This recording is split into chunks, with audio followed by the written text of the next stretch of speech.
মালিক তুমি জান্নাতে, তোমার কাছে আমার একটা ঘর বানিয়ে দিও,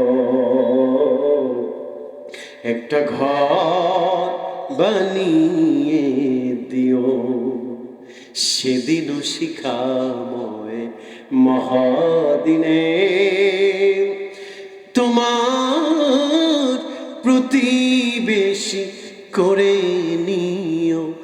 মালিক তুমি জান্নাতে, তোমার কাছে আমার একটা ঘর বানিয়ে দিও, একটা ঘর বানিয়ে দিও।